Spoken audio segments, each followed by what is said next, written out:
we had a gathering, a huge gathering, historical, in the Dead Sea. We chose the Dead Sea because it's Area C, which means both Palestinians and Israelis can meet without needing special army permits.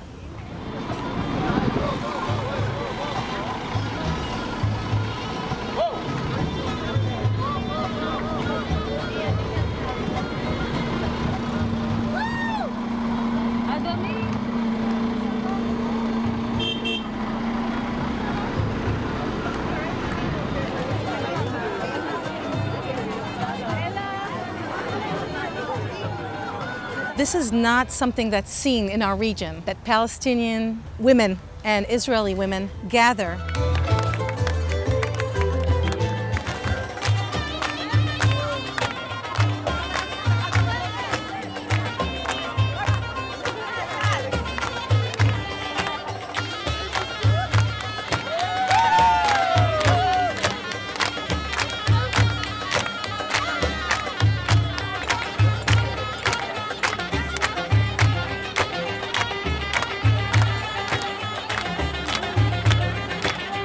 Women Wage Peace is an organization in Israel which exists already about 3 years after the last war we had.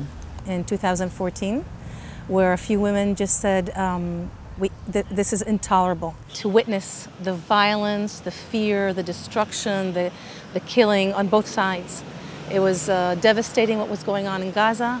It was devastating that bombs were falling in the middle of Israel, that little children have to run to shelters in Israel, that little children don't have even shelters to run to in Gaza. It was really all too devastating. It's not enough to sit at home in front of the television and to complain. We need to take action. We need to do something. We are now about 30,000 women all over the country to do something really hard for peace together. We really grew from the grass, and it's the fastest growing grassroots movement in Israel now, and the most widespread.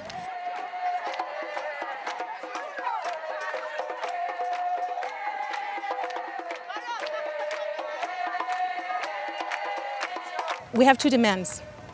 That's it, 2 demands. This is in our agenda, 2 things. One is that we're creating pressure on the leaders, the chosen leaders, whoever they are. We're not partisan movement. We're political, but not partisan. Put pressure on the leaders to go back to negotiations without any conditions, or just go back, sit, and don't get up until you have a political agreement that it's mutually accepted and respected by both sides.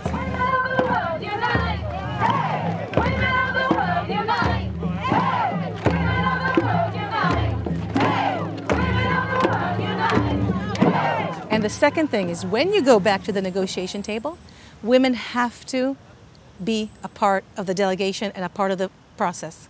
And this is according to UN Council Resolution 1325, that says women have to be involved in all political and all conflict resolution processes around the world.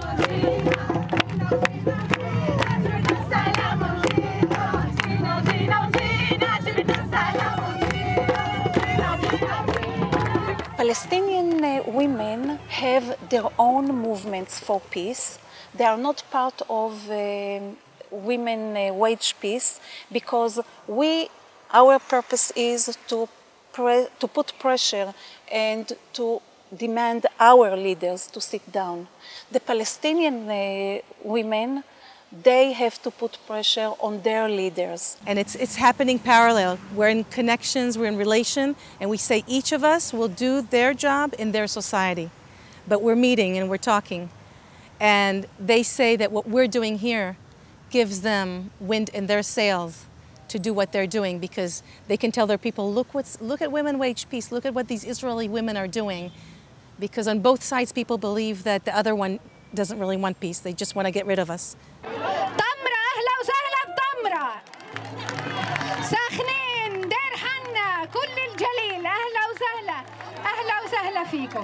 Huda Abu Arakub, she's one of our main partners.